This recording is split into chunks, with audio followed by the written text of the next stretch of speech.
There's been no honeymoon for the new Labour government since the July election, and the numbers are starting to tell a worrying story. The UK's economic growth, almost invisible analysts are scratching their heads as output fell over the last 2 months, businesses warn of a weaker labour market, and rising costs are leaving families stretched thin. If you're serious about understanding how this affects your life, your job, and your future, stick around until the end. Because the truth about the UK economy is not just numbers, it's about real people and real decisions that will shape your life. The weak growth reality. Let's start with the big picture. On paper, the UK isn't in recession yet, but growth has slowed to a trickle. The OECD just downgraded next year's forecast from 1.1% to a measly 0.9%. Why? Partly because of all the talk of budget black holes and painful choices. Confidence is fragile, and both businesses and households are feeling it. Rachel Reeves, the Chancellor, knows that wanting growth and actually achieving it can be two very different things. Beneath the headline numbers, several factors are quietly eating away at the economy. 1. GDP masks the real struggle on the surface. GDP seems okay, but it's hiding a troubling reality. Much of the growth comes from population increases, thanks to net migration. In reality, GDP per person has barely budged since 2007, and it's still below 2019 levels. Look deeper, and you'll see industries in decline. The UK chemical sector, once a manufacturing powerhouse, has seen output drop sharply. Car manufacturing has nearly halved since 2017. Steel, chemicals, and other heavy industries are shrinking. The result? The UK is increasingly reliant on finance, in London in particular, to drive growth. And that concentration is a problem, not a solution. 2. London-centric economy. London dominates high-paying jobs like no other Western G7 city. 30 years ago, 50% of top jobs were in London. Now it's 75% graduates are priced out of the city, firms struggle to hire, and regions outside London stagnate. The Chancellor recently went to Brussels asking for special treatment for the City of London. But the EU is unlikely to offer much. Meanwhile, the government is considering relaxing regulations to let banks take more risks. That's a gamble. The last time Labour tried this, it ended with a taxpayer-funded bailout. Relying on London and finance to fuel growth isn't just risky, it's unsustainable. The IMF warns that an oversized financial sector can actually hurt the economy, as most lending flows into mortgages or asset speculation rather than productive investment. 3. Industrial decline and energy costs. High electricity costs are another silent killer.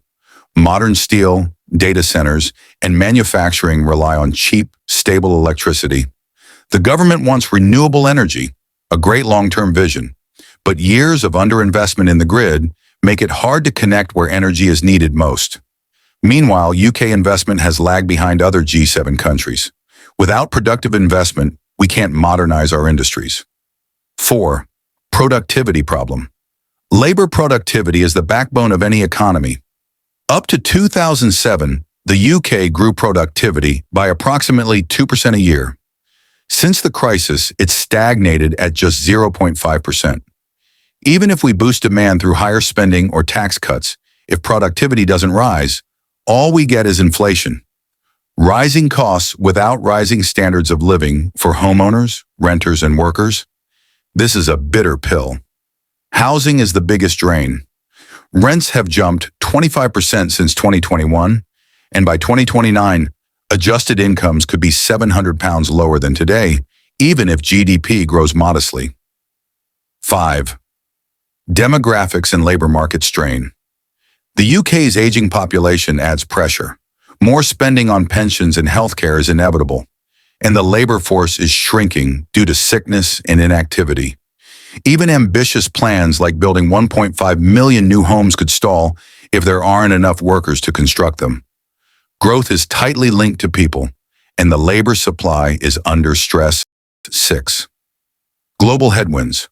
Weak growth in Europe, potential US tariffs, and any oil price shocks will make things worse. So the UK isn't just fighting domestic challenges, Global trends are stacked against rapid recovery. Is there any hope? Here's the silver lining. It's not all doom and gloom. 1. Growth is still positive. Even 1 to 2% next year is better than zero. Small growth can boost confidence in spending. 2. Households are saving more. Some people have the financial cushion to spend when confidence returns. 3. Renewable energy costs are falling. Solar panels, batteries, and other tech are cheaper every year, improving productivity and reducing long-term energy costs. 4. Rising labor costs could drive productivity. Higher wages may encourage businesses to innovate and invest in efficiency. 5. Unemployment is low. The labor market, though challenging, still supports growth and wage increases in certain sectors. Even amidst stagnation, there are seeds of recovery, and governments, businesses, and households can take advantage, if they act wisely.